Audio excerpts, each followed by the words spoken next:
after how crazy our last video was with assassinations and rocket cars and the such, let's get into something that's a little bit more straightforward. JMC was one of the powerhouse brands of the BMX craze that never quite made it out of the 80s. Started by a mechanical engineer that didn't really want to live that professional life, let's talk Melton Cyclery.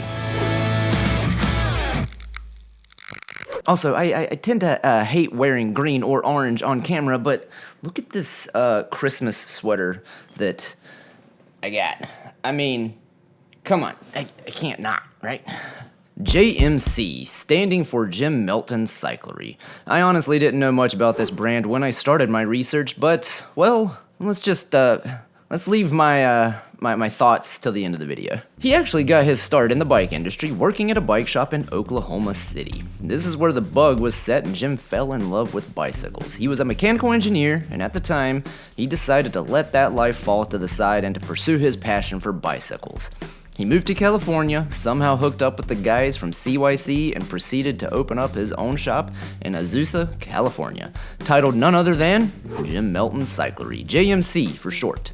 And the shop did well. As with many shops, to me, if you have the owner in the shop, and the owner is passionate about cycling, you'd have to have some business sense, don't get me wrong, but at this point in time, bicycles were booming. The time period was just coming off of the 10-speed craze, where you could sell containers of bikes, into the BMX craze. So he was hitting his stride right on time. He had time on his side. But this was the early 70s, and Jim was volunteering as a flagman for a local BMX track, when a racer by the name of John Began begged him to start a team of his own. John Began was the first real member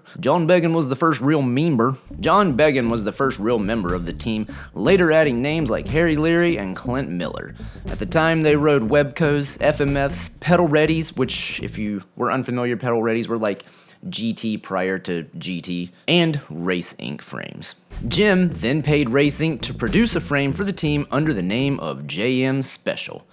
The JM Cyclery team was born. Harry Leary would help dial in the team with the uniforms for that factory look, and they may have well been the first team to use Bill Walters leathers for a BMX team. Jim's son would also get involved, as he would help design the bicycles, the number plates, and also help design the JMC Shield logo. And in around 1975, Jim purchased a second bike shop nearby, keeping the name Bill's Bike Shop. It was in Monrovia, California, and both Monrovia as well as Azusa had BMX tracks.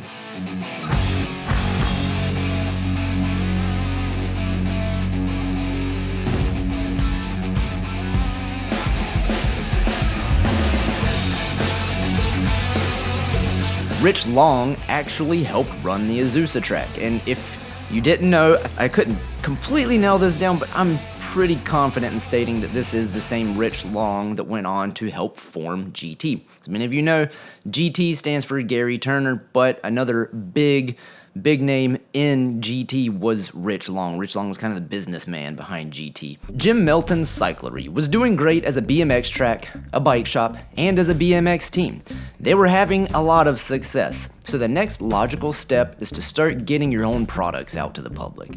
At first, Jim thought it would be easier just to buy out someone else's product, and he actually attempted to purchase Gary Turner's Pedals Ready. Again, this was pre-GT. This was just This was just Gary Turner's Pedals Ready. In my head, I'm kind of just making connections here, don't have proof of this, but I would assume because of his connections with Rich Long, that's who would maybe get him connected to Gary Turner from GT, and that's why he was trying to pursue buying Pedals Ready. Well, to suffice it to say, that deal fell through. He attempted to buy Pedals Ready and he failed, and that is when he would launch his very own JMC BMX, 1976. With the help of my great friends Larry Barker, George Earhart, Harry Leary, and Dennis Foster, we designed and built the first JMC prototypes.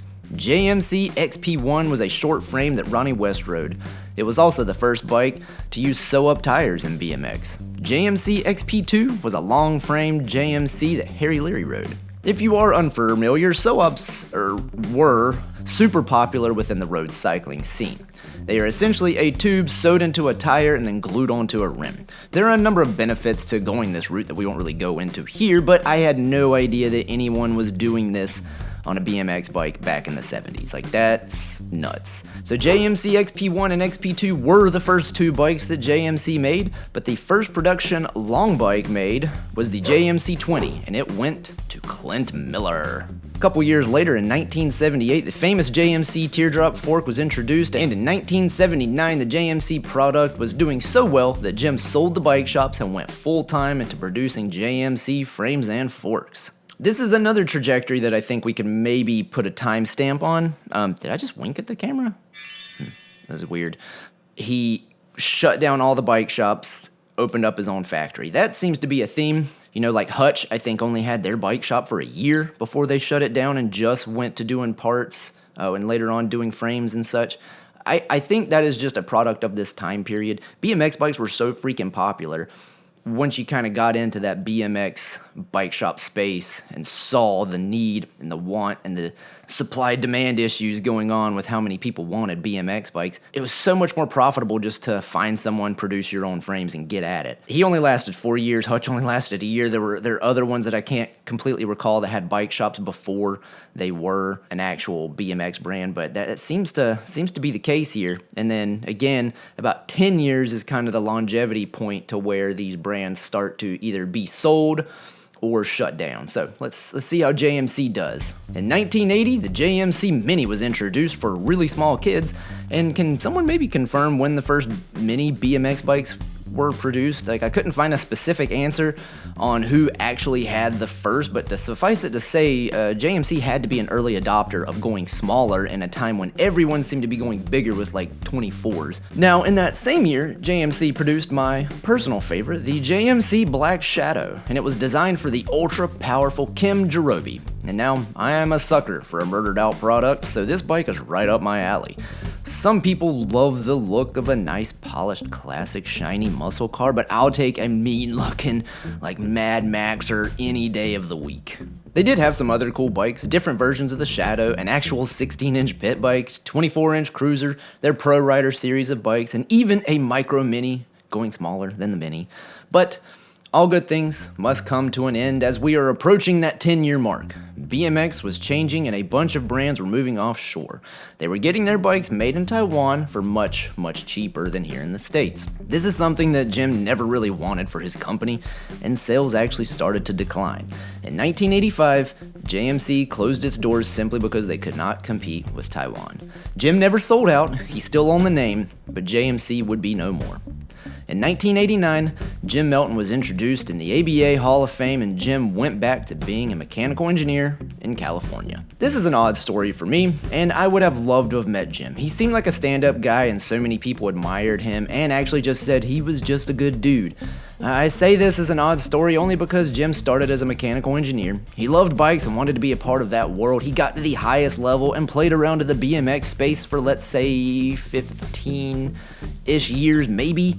And instead of grasping for more, he saw the writing on the walls and he didn't want to get involved with Taiwan, have to start traveling. That's not what he signed up for. And he let the company go only to return to being a mechanical engineer. So many people would just keep trying because in reality, it's what they know. But as much as he would have loved to see the JMC name continue on or to even come back bigger than ever, he was fine with letting it have the mark on the culture that it already had.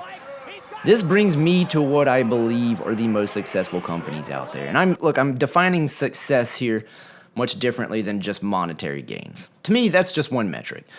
But of all the companies I've researched, the ones that seem to have true success are the ones that are headed by people that truly love the sport and the product that they sell. Case in point, look at SE Bicycles.